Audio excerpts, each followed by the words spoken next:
Just to kick off with a bit of an introduction. So my name's Daniel Irwin. I am a project director with Sequana Partners. Sequana have been engaged by the department to support the delivery of the broken system reconfiguration feasibility study. And so we'll be supporting both DECA, Gold Murray Water, and then obviously working in with the community over the next sort of 8 or 9 months to develop this feasibility study. Also on the line, we've got Steve Gemmell, so I'll let Steve introduce himself. Yeah, thanks, Daniel. Yeah, so I'm Steve Gemmell, Gold Murray Water Diversions East Services Manager. So basically my team undertake all the operational activities in amongst other areas, the broken catchment, which includes licensing activities, water sharing, that sort of thing. So we have the representatives on the ground basically undertaking any activities out in the broken catchment, which includes the river, any unregged streams and groundwater as well. Thanks, Steve. And then we've also got Greg Fletcher as well from the department. So Greg, I might just get you to do a quick intro. Oh, thanks, Daniel. Yes, Greg Fletcher. I'm the Senior Policy Officer, Rural Water at Department. So sort of as Daniel mentioned, Sequana's leading the project on behalf of the department there. So sort of, yeah, I'm the project manager from the department's end. So yeah, thanks for all your interest in coming along this morning. Very good. And then also on the line, we have got some of our project team as well. So we've got Kate Kernigan, Alana Cosklin, Peter Clydesdale, Fiona Lloyd, and Amara as well from the department. So that's who you've got online here from the project team. We did also just want to commence with an acknowledgement of country. So I'd like to begin today by acknowledging the traditional custodians of the land on which we meet today and pay my respects to their elders past, present and emerging. I extend that respect to Aboriginal and Torres Strait Islander peoples that may be here today. I'll hand over now just to Steve, who will just give us a bit of some background and some context. Some of this won't be new to many of the people on this call who are very familiar, obviously, with the broken system, but just in case there's anyone new to the region or not familiar sort of with the background and context as to how we've arrived here today, I'll hand over to Steve to give a bit of an overview. Yeah, thanks, Daniel. Yeah, so it's probably when we talk about the broken system, it's probably important to note that when we talk about the broken system in the context of the feasibility study, we're referring to the broken regulated system only, which is the section of river from and including Lake Nillucooty down to the confluence with the Golden River at Shepparton, and the Upper Broken Creek from the offtake at Casey's Weir through to Waggaranda Weir, which includes Majors Creek. The broken unregulated system, which includes streams such as Hollands Creek, are not part of the study. So in the broken system, dairy and horticulture represent a small population of the local irrigated industries, but represent the highest intensity of water use. In the 2019-20 season, which saw a seasonal determination of 0% up until an allocation of 2% against high reliability water shares in mid-March 2020, cropping was the largest water use. That trend seems to be continuing in the 2022-23 season, which is a year that saw a season allocation of 100% of both high reliability water shares and low reliability water shares. So it seems that no matter what the sort of allocation is, that water use pattern seems to be staying the same, or what it's being used for, more to the point. When we're looking at water use licenses in the system, based on work undertaken about 3 years ago, the dominant agricultural industries in the broken system are livestock and cropping. Anecdotally, there's been no change to that, but there is a piece of work about to commence to confirm current land use in the regulated systems within GMW's region, which will include the broken system. Thanks, Daniel. So in terms of entitlements, there's approximately 17 gigalitres of high reliability water share on the broken system, the majority of which is privately held, acknowledging also that other water corporations, predominantly North East Water and Environmental Water Holder, hold water share as well. That includes roughly 4 gigalitres between Nellicoody and Casey's Weir, 7 below Casey's Weir, and around the 1.3, 1.4 mark on the Broken Creek and on the McCurran pipeline. And there's also small entitlements on Nellicoody itself and on Majors Creek. In relation to carryover in the broken system, water allocation in excess of 50% of the maximum volume of broken high reliability water share can't be carried over. So the 100% rule is used to regulate carryover in the broken system. This means that any carryover plus new allocation is limited to 100% of the entitlement volume. And as one of the smaller regulated water systems in the north of Victoria, spillable water accounts don't apply in the broken system. And just as we can see from the graph in the bottom right hand of that slide, irrigation use averages less than 50% of the water allocated each year. And in the season just gone, metered usage was around the 2 gigalitre mark. So very similar to the previous 2 years, or previous couple of years in that slide anyway. Thanks, Daniel. So the Victorian Water Minister announced a review of the regulated broken system in December 2019, recognised that inflows had declined, impacting all water users, and the need to consider how to manage the system in the future in a drying climate. And as part of that, a project steering group, or the PSG, was formed of 7 local entitlement holders, together with representatives from the Golden Broken Catchment Management Authority, North East Water, and the Victorian Environmental Water Holder. And it was formed to lead a review of the broken system and make recommendations to the Minister on its future water management. That review started in 2020 and included technical investigations, a survey of entitlement holders, consultation with key stakeholders and the community, and it investigated the impact of ongoing dry conditions and low inflows in the recent past, as well as under future climate projections. As part of an outcome of the review, the PSG identified that the broken system had become an annual system heavily reliant on unregulated inflows downstream of Lake Nellicoody to meet demands, and that climate change is intensifying the impacts of water availability. So the review culminated in 7 proposals issued by the Project Steering Committee to the Victorian Minister for Water, while recommendations 1 to 6 seek to improve entitlement holders with the ability, to provide entitlement holders with the ability to make the most of available water. They don't address the fundamental issues of reliability, but the final recommendation to come out of the review was that a feasibility study of how the broken system could be reconfigured should be done, which brings us to where we are now and what we're talking about today. Thanks, Steve. So, as Steve mentioned, the consultative committee that we're now asking to be formed is designed to be focused around that recommendation 7, and obviously focused in on the reconfiguration feasibility study.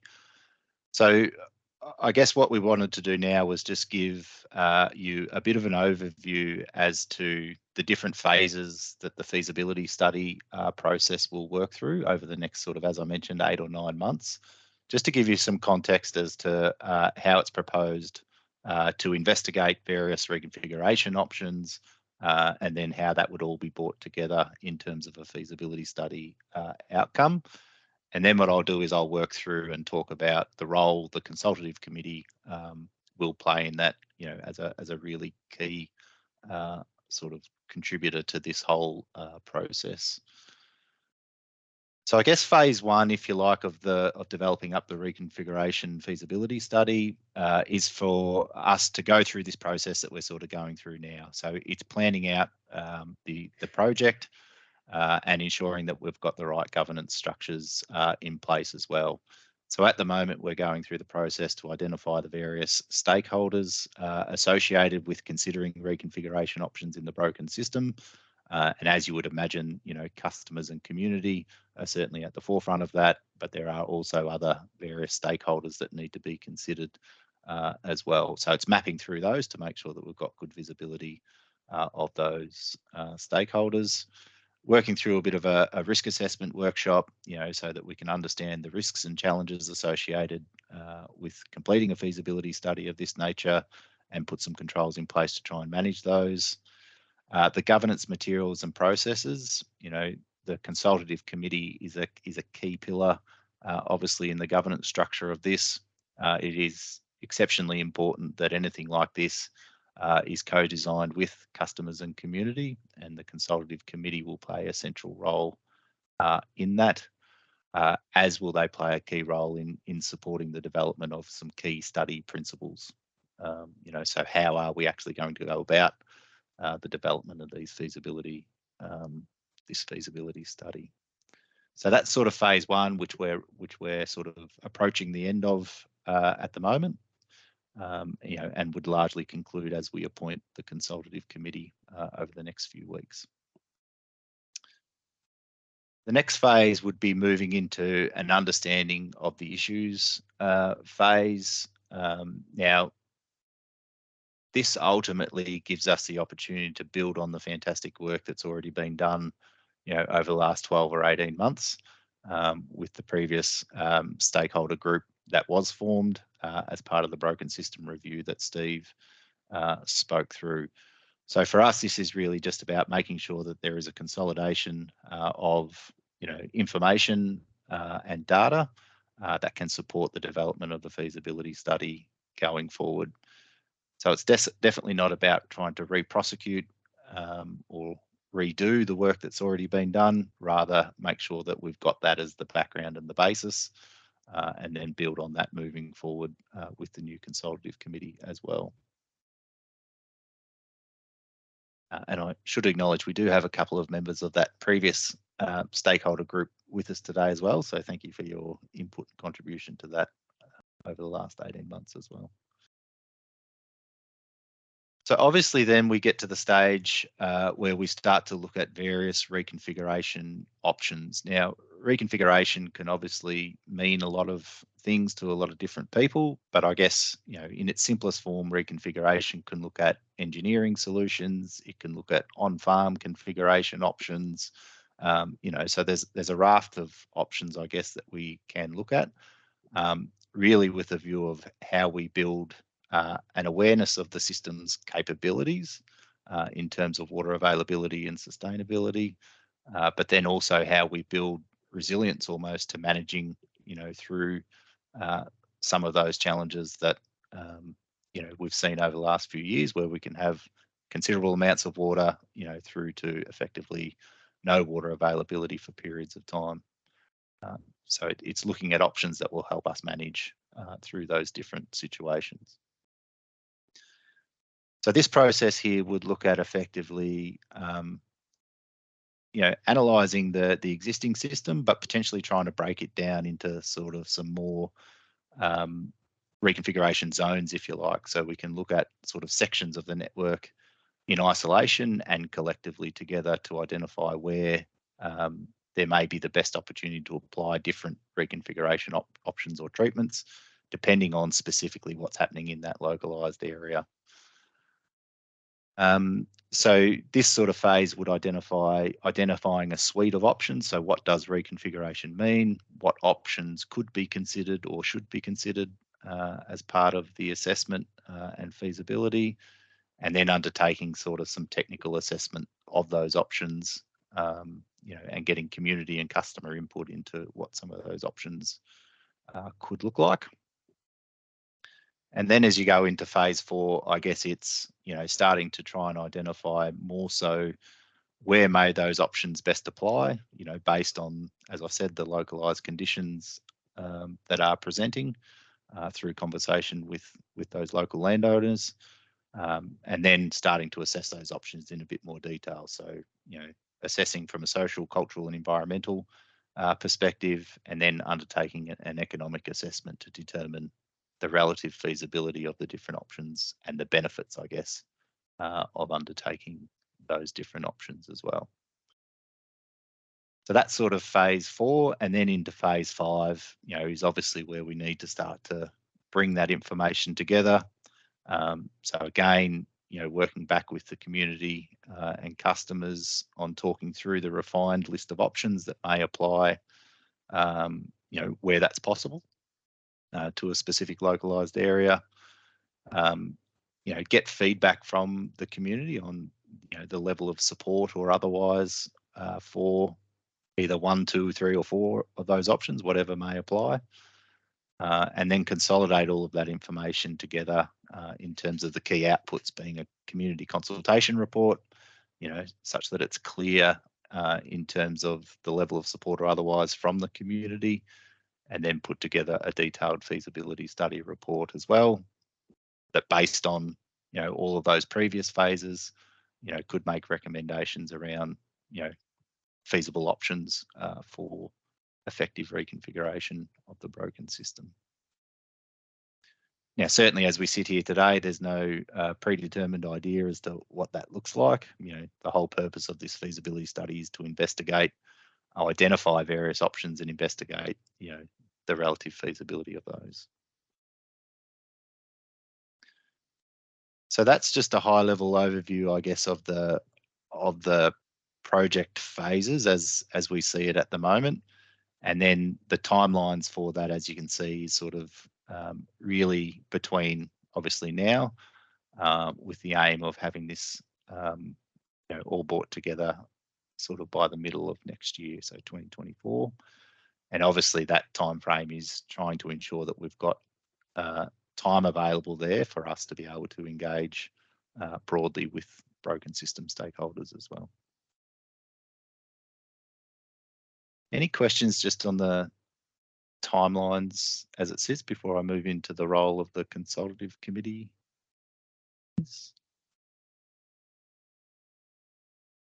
Good. So the consultative committee obviously is a critical role. So thank you all for your time in attending today, and I guess finding out a little bit more about the consultative committee. With a view, hopefully, of considering whether it's something that you would consider putting in an expression of interest for. But in terms of the governance structure, you can see there sort of the prominence of the consultative committee working in with our project team and the project oversight group of Gob-Murray Water and the department, and the key linkage that it will play in terms of linking the project to the community and other stakeholders as well. Just to provide people with a bit of an idea of the sort of timing and time commitments. Obviously, anytime people are considering, joining a consultative committee, one of the big things is time commitment. So we are trying to ensure that we can utilise your time as effectively as possible. We're proposing at the moment approximately 5 meetings of the consultative committee. Obviously we'll see how that goes, and if there's an additional 1 or 2 meetings necessary, then we would certainly hold those. But at this stage, we're targeting around 5 meetings, and you can sort of see each meeting there we've identified one of the key focus areas, and those key focus areas match back to the phasing of the project delivery. So really, at the first meeting, we'd be looking at, aligning on the terms of reference, providing any new members with, an introduction, a bit more of the background and context, talking about the rollout of the project delivery plan, trying to get alignment on the study principles, and then also having the consultative committee review and input to the communication and engagement plan as well. Then by October, November, talking through some lessons learnt from previous reconfiguration projects, again, getting consultative committee input into that, talking through a discussion piece around the definition of feasibility, because that becomes a really important factor when you're weighing up different options as to how you determine feasibility. talk through the outcomes of that sort of background paper that was done on, the research report it's called, which is really looking back at the work that's been done on the broken system, in the recent past, last 10, 20 years. And then the sort of exploration, if you like, with the consultative committee again on what are the types of high-level reconfiguration options that people see as options or things that should be explored through this process as well. Then by December, January, starting to really drill into that little bit more detail at a localized level. So as I mentioned, we'd start to produce a range of data and information that supports drilling in at a localized level to understand whether there's any or what the options are in terms of reconfiguration in those different zones. And then in, I guess a key part as well in that sort of phase 3 is working through the engagement plan. One of the critical elements to success, I guess, of this project is the ability to engage with local landowners and stakeholders. And so we'll be working very closely with the consultative committee on ideas as to how we can best get that level of engagement and involvement from the community and customers as well. Into February and March, again, it's reviewing feedback that we have received from those engagement processes, working with us to review the outcomes of the options assessments and the risk assessments, cost-benefit analysis across different reconfiguration options, just to understand how that all sort of lands and help formalise, I guess, ultimately the recommendations and the final pieces of information that would go out for the customers to consider again. So that just provides a bit of an overview, I guess, of the time expectation, but then B, also the nature of the discussions that we'd be looking to have. So it will be a pretty hands-on sort of role in terms of contribution and input into the feasibility study. So which again, I think is a really positive thing, particularly given this is sought to be a co-design sort of process.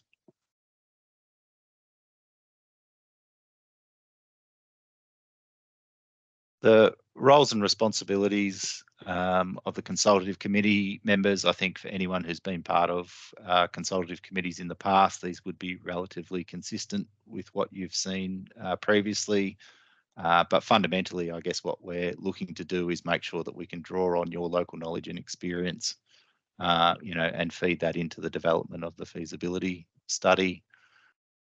I guess what we're really interested in is making sure that we can have a breadth of representation, within the consultative committee as well, and that people can represent views of, a cohort of people as well. So, for people with networks, it's great if they can bring sort of the various perspectives and views that come forward from that cohort of people that they know. Obviously, there'll be a fair bit of reviewing and discussing of papers presented to the consultative committee. We are looking, we've mentioned there, either attend them virtually or in person. Certainly the feedback that we've had from the working group that participated in the broken review over the last 18 months was that the in-person sessions were really valuable and really promoted quality outcomes and input and discussion. So certainly we'll be looking to try and encourage in-person attendance wherever possible, but note that's not always possible, so there will be a virtual option. We will aim to hold those as local as we can, and so we'll decide where that will be, probably in consultation with the consultative committee once they're formed. I think previously they were held in Benalla, so whether it's Benalla or Shepparton or somewhere in between, we'll work through those details depending on the membership. And then, as I said, a really key element is, supporting that broader community engagement activities as we get to that stage as well. Just in terms of how the committee would be made up, we're looking to ensure, obviously, that it is, there's 7 up to 7 customers or community representatives on that, and then obviously there will be some key agency representatives as well. So certainly there'll be an invitation available for the Tongarong and Yorta Yorta, and Golden Broken CMA would also participate on the committee as well, obviously with Golden Murray Water and the department. And then, recognising there are a range of other stakeholders, we'll certainly work through and invite some other agencies to participate as observers, and they may provide some input at key points during the discussion as well. The intent is that the consultative committee would be a facilitated discussion. So again, if you sort of look back at the, at the timelines and also the proposed meeting content, we sort of see that having it as a facilitated session will certainly encourage and help us work through some of the key issues in a timely fashion as well, and hopefully make the best use of everyone's time as part of that as well. And then the full terms of reference, if anyone is looking for it, is available on the Golden Murray Water website. So as you navigate to the Golden Murray Water website, there's a Your Say at GMW page. The full draft terms of reference is available on the website, as is the expression of interest form. So if you are interested in joining the consultative committee, effectively what we would ask is that you access the expression of interest form via the Golden Murray Water website, or alternatively let us know today and we can email one out to you. And then there's 4 questions that we would ask you to fill out on that expression of interest form, and submit that to the reception@goldenmurraywater.com.au address.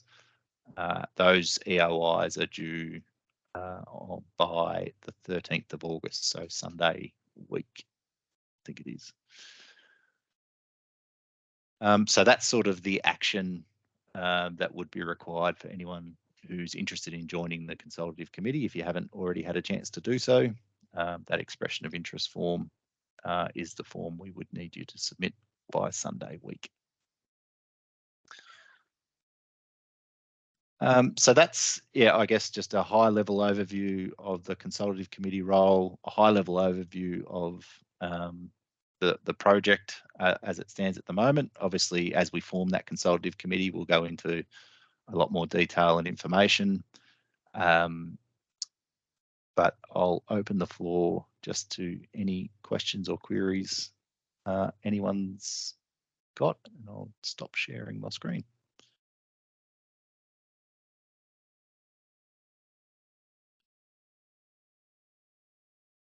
Any questions or queries on the process to express an interest or join, or?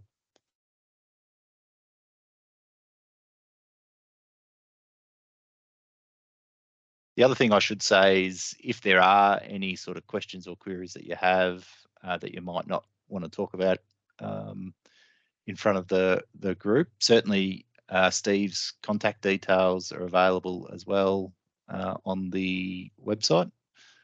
So Steve's happy to have a discussion with anyone if you have got any sort of questions specific to your circumstances. Feel free to reach out. Neil. Yes, Daniel, I'm just interested, can you give us a bit of background on the skills and the experience that Sequana have got in this type of project, and whether Golden Murray Water considered other organisations that may have had experience with this sort of project? Yeah, so it's probably a question for Greg in terms of the as opposed to Golden Murray Water in terms of the selection process. So I'll give Greg a chance just to have a think about that. But in terms of Sequana's previous experience, Sequana have been heavily involved in a range of reconfiguration projects in the past. Connections, as an example, So many of our staff, or several of our staff, participated in the Connections project, and now those people work and form part of the Sequana team. The Sequana group have also been involved more recently in working through key projects such as the Constraints program on the Goulburn and Murray Rivers as well. And then, I guess just looking through the experience that we have in our team, Neil, we've got a lot of water industry experience and, I guess practitioners, those who have been involved in water corporations for many, many years. Myself, as an example, I've had 23 years in the water industry, working on a range of, water industry projects.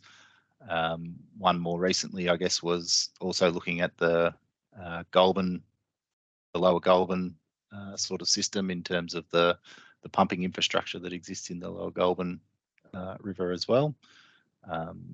So yeah, from a Sequana perspective, there is a raft of experience there, both in the water industry, but then also in government policy and also in reconfiguration programs more specifically. Yep, thank you. Greg, I don't know if you wanted to answer the second part of that question. Yeah, I could just briefly flag that. Yes, I guess, Neil, the department, we went through a request for tender process there, so obviously outlined what the purpose of the project was and the key things that the department wanted to see out of it, and then sort of put that out to proponents in the market like Sequana and so forth there, and then make an assessment and evaluation based on the strength of those submissions there to decide who was going to actually do the project. So it was sort of not a single quote or anything like that. It was sort of a broader seeking of, who would be the best candidate to undertake the work on our behalf. Fair enough. Yep, thank you. Thanks, Neil. No worries. All right, any other, Kate? Hi, just a quick one. I thought while we had a little bit cheeky, while we had the benefit of some community members together, perhaps in consideration of whether or not you would like to be part of the consultative committee, it would also be really helpful if you had any suggestions around others within the area that you think would be great for the project team to reach out to, or that you might like to suggest or bring it to their attention as well. That would be really helpful. Thanks, Kate. Neil. Sorry, that's my hand from previous. I'm just looking at how I can lower my hand. There's no option there. Yeah, I think press the same button again, the same one you used to raise, and it should drop off. There you go. That's it. got it. Good. Perfect. Yeah, that's a really good point, Kate. Obviously, if you know of someone who may be interested, certainly encourage them to have a look online as well, if that opportunity presents.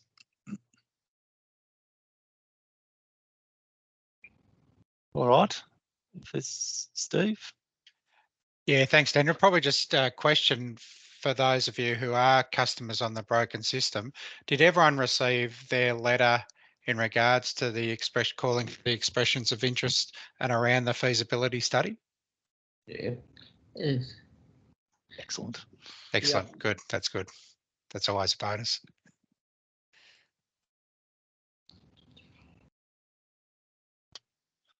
So I guess, again, just to sort of reiterate, one of the key things for us is, if you have got an interest, we'd love for you to express that interest through the EOI form. As I mentioned, it's available on the GMW website, or if you can't locate it, feel free to get in touch with Goulburn Murray Water through their reception, and they'll be able to email one out to you as well.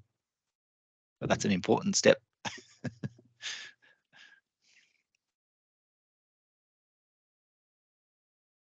Beauty, thanks, Steve. Steve's just popped the link to it in the chat.